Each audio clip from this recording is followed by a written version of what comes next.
महाराष्ट्र के चुनाव में तमाम तरह के नारे लगे। सीएम योगी ने नारे लगाए, पीएम मोदी ने लगाए, लेकिन कहीं ना कहीं पीएम मोदी और सीएम योगी के महाराष्ट्र चुनाव में नारे का असर दिख रहा है। हमारे साथ आज सर अरुण चौबे सर हैं, जिनसे हम 5 सीटों पर बात करेंगे जो हॉट सीट मानी जा रही। सबसे पहले हम बात करें जिशान सिद्दीकी की, जिनके पिता की हत्या कर दी गई थी गोली मार करके। सर, बांद्रा पूर्व सीट पर आप थोड़ा सा बताइए। आपने जैसे नारों की बात कही तो मैं कहूंगा कि जो महाराष्ट्र के चुनाव में इस बार जो बटेंगे कटेंगे का नारा जो है उत्तर प्रदेश से होते हुए महाराष्ट्र की राजनीति में छा गया और उसका पुरजोर असर भी देखा जा रहा है। उसी का शायद परिणाम है कि बहुत सारे फैक्टर्स के बीच में जो है बीजेपी प्लस जो अलायंस है वो तेजी से एक तरफा चुनाव हो गया है और महाविकास आघाड़ी बिल्कुल कोने पे सिमटती चली गई। आपने बांद्रा सीट की बात कही, जो जिशान सिद्दीकी की बात कही, उनके पिताजी बाबा सिद्दीकी कई बार के एमएलए थे, मुझे लगता है 3 या 4 बार एमएलए रहे उसी सीट से। उनकी जो हत्या होती है उसके बाद में वो उनको टिकट मिलता है, जिशान सिद्दीकी को उनकी जगह टिकट मिला है और वो जहाँ से लड़ रहे हैं अजीत पवार की पार्टी से। तो उनके साथ में होना तो ये चाहिए था कि साहब जो बीजेपी का भी वोट बैंक और एकनाथ शिंदे का भी वोट बैंक जो है शिवसेना का भी उनकी तरफ जाना चाहिए, लेकिन मुझे लगता है पूरी तरह से वो वोट बैंक ट्रांसफर वोट नहीं हुआ है। उसका एक कारण हो सकता है, मुझे जो लगता है, क्योंकि जो बटेंगे कटेंगे के खिलाफ के बारे में जो अजीत पवार ने एक स्टेटमेंट दिया था कि वो महाराष्ट्र में नहीं चलता है, तो शायद उसका भी एक असर हो सकता है। भले ही उनको मुस्लिम कंसोलिडेटेड वोट मिल रहा हो, लेकिन मुझे लगता है कि बीजेपी के जो परंपरागत वोट बैंक है, हिंदू वोट बैंक जो है, वहां पर वो शायद उनसे खुश नहीं हुआ है, उनको जिताना नहीं चाह, ये एक कारण हो सकता है। मतलब सीएम योगी के बाद पीएम मोदी ने भी बयान दे दिया था कि एक रहोगे सेफ रहोगे। जी जी।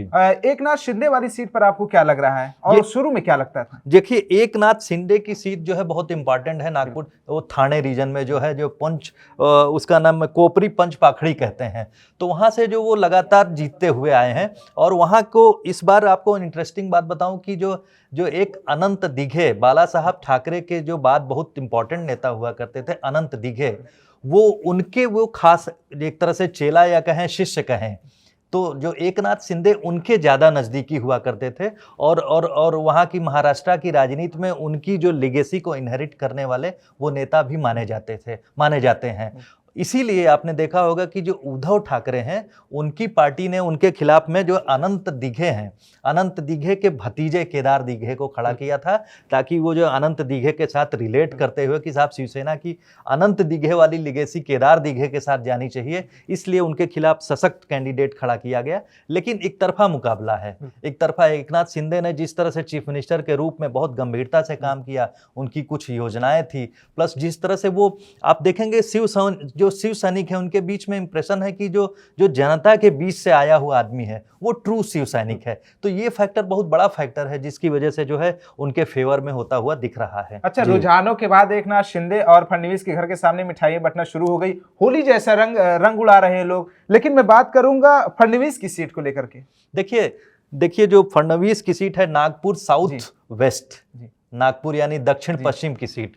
तो नागपुर आप जानते हैं कि विदर्भ रीजन की बहुत बहुत इंपॉर्टेंट सीट है। वहाँ पर से आपने देखा होगा कि आरएसएस का हेडक्वार्टर है और वहाँ से जो है हमारे गडकरी साहब लगातार एमपी होते हुए नागपुर से जीतते रहे हैं। और 2014 के बाद से, 2014 के पहले ये नागपुर जो है असेंबली में एटलीस्ट कांग्रेस का गढ़ हुआ, कांग्रेस वहाँ से जीता करती थी। भले ही गडकरी साहब लोकसभा सीट जीतते थे, लेकिन असेंबली सीटों पर जो है वो जो ज़्यादातर जगहों पर जो है वहाँ की कांग्रेस जीतती थी। लेकिन जब से ये फडणवीस साहब आए हैं तो फडणवीस उस सीट से लगातार जीतते रहे हैं और संघ के बिल्कुल नज़दीक होने की वजह से उसका भी एक एडवांटेज वहाँ पर है नागपुर में। और दूसरी बात मैं ये बताऊंगा, जिस तरह से उन्होंने खामोशी से पार्टी का निर्णय स्वीकार करते हुए डेप्यूटी, एक बार चीफ मिनिस्टर होते हुए भी डेप्यूटी सीएम की पद को स्वीकार किया था, ये एक राजनीति में बहुत बड़ा डिसिप्लिन काडर होने का एक एग्जाम्पल था।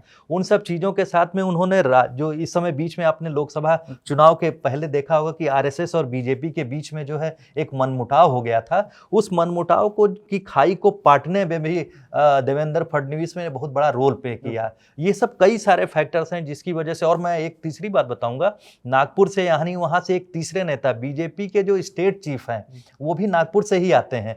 तो इस तरह से नागपुर बहुत इंपॉर्टेंट हुआ करता था और यहाँ से जो है देवेंद्र फडणवीस का जीतने उसके ऊपर कोई क्वेश्चन मार्क नहीं लगा सकता था। भले ही जो प्रियंका गांधी ने वहाँ पे एक रोड शो भी किया था, कांग्रेस ने पूरी कोशिश की थी आखिरी समय में कि बीजेपी को वहां से चैलेंज किया जाए। फिलहाल कांग्रेस को मुंह की खानी पड़ी। अच्छा, इस चुनाव में वर्ली सीट भी काफी अहम मानी जा रही थी, जहां पर आदित्य ठाकरे पीछे भी चल रहे हैं। जो आदित्य ठाकरे और उनके खिलाफ जो वो मिलिंद देवरा लड़ रहे थे। मिलिंद देवरा पूरी तरह से वो कांग्रेस के, उनके पिताजी भी कांग्रेस के बड़े नेता हुआ करते थे। और उस वर्ली सीट पे कहा जाता है कि जो मछुआरा कम्युनिटी का वोट बैंक बहुत इंपॉर्टेंट हो जाता है। और वहां भी मैं फिर से एक बार कहूंगा कि बटेंगे कटेंगे का नारा बहुत प्रभावी हुआ है। हिंदू वोट जो है कंसोलिडेट हुआ, यही एक बड़ा फैक्टर है। और हिंदू वोटों में स्वीकार्यता जो है शिवसेना की इसलिए नहीं हो पाई क्योंकि शिवसेना जिस तरह से अपने आइडियोलॉजिकल जो बैकग्राउंड है उससे हट के कांग्रेस से जो वो नेचुरल अलायंस नहीं कह सकते हैं, ये अननेचुरल अलायंस हुआ करता था। ये शायद एक कारण हो सकता है जिसकी वजह से वहां के लोगों ने फिलहाल आदित्य ठाकरे को उस तरह से स्वीकार नहीं किया है। जी। अच्छा, कांग्रेस की नेता सुप्रिया श्रीनेत ने कैमरा के सामने आई, उन्होंने कहा कि कांग्रेस हो सकता है कम मेहनत की हो महाराष्ट्र में, लेकिन बारामती सीट की जिक्र करते जहां चाचा भतीजे की सीधी टक्कर थी। जी हाँ, बारामती सीट बहुत इंपॉर्टेंट है। लोकसभा में आपने देखा होगा कि अजीत पवार की पत्नी सुनेत्रा पवार जो है लड़ी थी वहां से सुप्रिया सूले के खिलाफ। जो सुप्रिया सूले जो शरद पवार की बेटी हैं और अजीत पवार की जो कजन है, चचेरी मतलब बहन लगती हैं। तो इस तरह से जो भाई बहन में मुकाबला, भाई भाभी और उसमें एक तरह से ननद के बीच में मुकाबला था, उसमें तो अजीत पवार की पार्टी को मुंह खानी पड़ी थी। लेकिन इस बार अजीत पवार, चूंकि अजीत पवार जो है लगातार वहां से 6-7 बार एमएलए रह चुके हैं, वहां पर उन्होंने लगातार डेवलपमेंट किया है और उसकी वजह से शायद उनको जो है वो एडवांटेज मिल रहा है। साथ ही उन्होंने बड़े विनम्र होके उन्होंने जो परिवार में जो परिवार के साथ जो वो लड़ाई लड़ रहे हैं, अपनी लड़ाई कही है और उन्होंने बिल्कुल ये कहा कि मैं सेवा करता रहूँगा, उस पवार परिवार की लेगेसी को आगे बढ़ाऊंगे। तो शायद उनकी विनम्रता या उनका जो वहाँ पर ऑर्गेनाइजेशन पे होल्ड है वो शायद बना हुआ है। तभी आपने देखा होगा कि शरद पवार जी वहाँ पर लगातार उन्होंने योगेंद्र पवार के लिए, जो उनके अजीत पवार के भतीजे हैं, तो उनके लिए जो वोट मांगने के लिए सिफारिश की, यानी जनता से अपील की, वो ठीक है, वो प्रभावी रही। लेकिन लोकसभा में तो उसका प्रभाव दिखा, लेकिन इस असेंबली इलेक्शन में लगता है कि अजीत पवार अपनी इज्जत बचाने में कामयाब रहेंगे। चलते चलते एक अणुशक्ति नगर की बात कर लेते हैं। नवाब मलिक की बेटी और सौरभ भास्कर के पति हैं। ये नवाब मलिक का इलाका भी माना जाता है। जी हाँ, नवाब मलिक देखिए बहुत एक तरह से प्रभावशाली नेता हुआ करते थे, लेकिन वो अजीत पवार की पार्टी में है और बीजेपी ने पूरी तरह से डिनाई कर दिया। बीजेपी ने मना कर दिया था सख्ती से कि उनको टिकट न दिया जाए, क्योंकि उनका कनेक्शन जो है दाऊद कनेक्शन सामने आया था। एक जमीन के ऊपर एलेज किया गया कि उन्होंने दाऊद के जो है जो अंडरवर्ल्ड है उसका सहारा लेते उस जमीन पे कब्जा किया।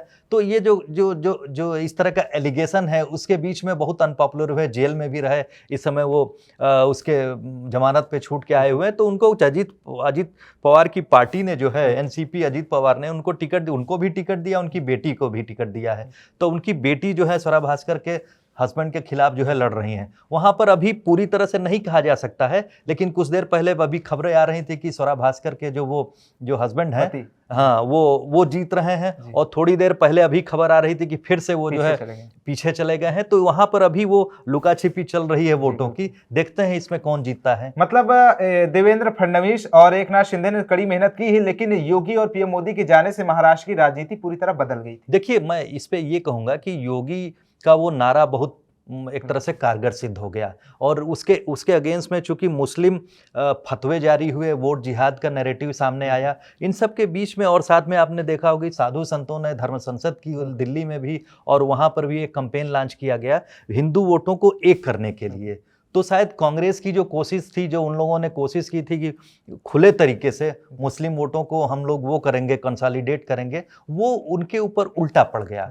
हिंदू वोटों का कंसोलिडेशन भारी पड़ गया है। इसी वजह से आपने देखा जो महाविकास आघाड़ी है वो पूरी की पूरी तरह से 50 के ही इर्द गिर्द सिमटती हुई नजर आ रही है, जबकि जो बीजेपी प्लस जो है महायुति स्वीप करती हुई दिख रही है। जी, तो जैसे हमने आपको 5 हॉट सीटों के बारे में बताया, ऐसी तमाम पल पल की अपडेट को पाने के लिए देखते रहिए इंडिया.com। धन्यवाद।